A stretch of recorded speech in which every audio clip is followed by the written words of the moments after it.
everybody. I'm Holden. And I'm Kendall, and welcome back to our channel. We are going to be doing part 2 of our purity topic tonight, and our first video, if you haven't checked it out, is uploaded as of last week, so you can go and check out that video. We will put that in the description box below for you to check out, and then you can come back and watch this video where we're going to be talking more about some practical ways to practice purity in your relationship, some things that have worked well for us, along with the whole boundaries conversation. So we're going to go ahead and get started on that. Yeah, so I have a couple verses, and I think this is just going to be a laid-back conversation of just some stuff that's worked for us, and just a few thoughts for y'all to think about when you're thinking about purity in a relationship.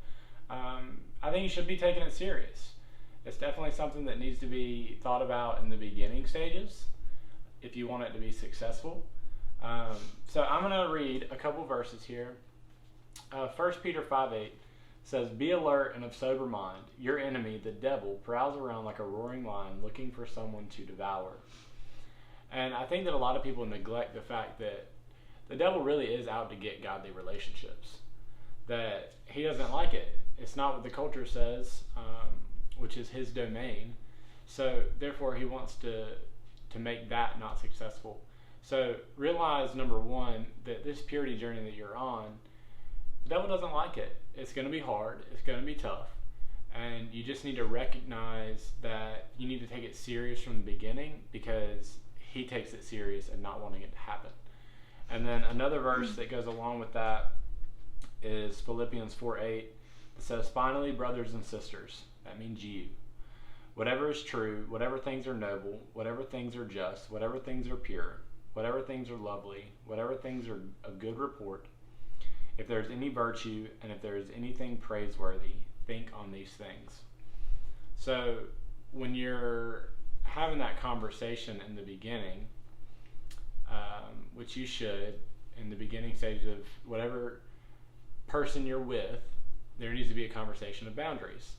And I would say, and I said this in the last video if you go back and watch it, but there should be the thought of, if what I'm doing, if I'm not able to think on what is lovely, think on what is pure, think on what is praiseworthy from the Father, think on what is righteous, if I'm not thinking on what is pure, then we need to reevaluate those boundaries.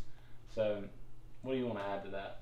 Yeah, as far as the whole boundaries conversation, like he said, that needs to take place in the beginning stages of your relationship. And that's a good way for you to kind of have that conversation with that person and even kind of decide, are they on the same track as me? Is this a relationship I should pursue or should not pursue? And so in that conversation, I think it's really important to kind of establish the boundaries. And I know we did that really early on. It was kind of a conversation of, like, this is where I'm going to cut it off. I'm not willing to go anything past that until marriage. And it does differ from couple to couple. And I will say that there are times in your relationship, especially if you're in a long-term dating relationship like we are, that as time goes on, there may be things that worked at the beginning that no longer work. And so you do have to adapt and adjust, never adapting or adjusting to be more lax on the things that you said you weren't going to do, but more on the end of, okay, maybe we need to not do this anymore. This isn't working. Or maybe we need to figure out different situations to be in. I don't know. It can change and differ, so that's another thing to consider. But I think the main thing that I'm thinking about is just that you don't want to put yourself in a situation to fail. Right. So you want to put yourself and set yourself up for success. And so if you can avoid it, being alone in certain situations may be smart.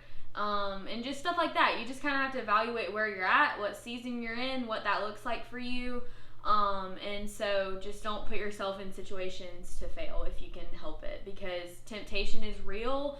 And like you said, the devil really does want to attack Christian relationships that are pursuing the Lord. He hates that. And so he's doing everything he can and in his power to stop that. So it's really important that you together are spending time in the Word in your own time and making sure that you're suiting up, as I like to call it, every single day, but also together and praying over those things and praying over purity and making sure that you really are pursuing that, because it's really important that the person you're with wants it just as bad as you do, because if somebody wants it more than the other, it's probably not going to be successful. So I think it's really difficult to find people that are running that same race, but I promise it's so worth it. So yeah, I just want to say that part and just remind you that you want to look for people that want it exactly and equally as much as you do. Yeah, and bouncing off what she said, I really like what she said about finding somebody that has those same values. I think number one, when you're single, you should be working on yourself and instilling those values in yourself and become the person that you want to find, first of all. Mm-hmm. Because if you end up in a relationship with somebody that is just putting on the act, just saying what they want you to hear, one thing I always heard was in parenting, if you parent your kid with rules without relationship, it leads to rebellion. Mm-hmm. And so if you're in a relationship and you're not taking it serious, boundaries, if you're not taking it serious, and it's just rules without relationship with God, it's going to lead, you're going to end up falling, is basically what I'm saying. And so I think you just need to be careful of that. So that's a good point.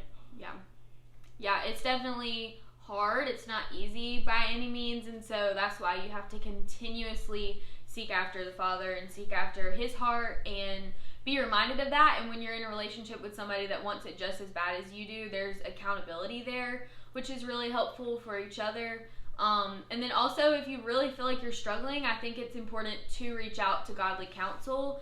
That's another thing, is just that if you are in a long-term relationship where you feel like you aren't able to get married right now, or you're just kind of in a situation where dating is really your only option at the time and you can't get married, I think it is important to seek out godly counsel and maybe find someone to hold you individually accountable, somebody that you can talk to and be counseled by if you are really struggling. So that's another avenue of help if you are trying to find a way to make things a little easier. So what we got taking it serious in the beginning, finding somebody that's on the same path as you spiritually, who wants the same things, because it's a two-way street. There's a one-way street. There's a dead end, I promise. Have that conversation with that person, take it serious, evaluate Scripture and what it says, and then lastly, what was the last point? Just seek out godly counsel or accountability if you need it. So it'd be good to find a spiritually mature couple that you can have there, that have been there, that have gone through it. And if you don't have one, well, here we are. So, I think that's kind of all we got. We hope it encourages you and helps you along the way. So, yeah. We will see you guys next week. Not sure what we're going to talk about yet, but we will figure that out soon. And if you have anything you want us to talk about next week, put it in the comments. Yeah. Make sure to like this video and subscribe to our channel and share with your friends. And we will see you next week. See you guys. Bye. Bye.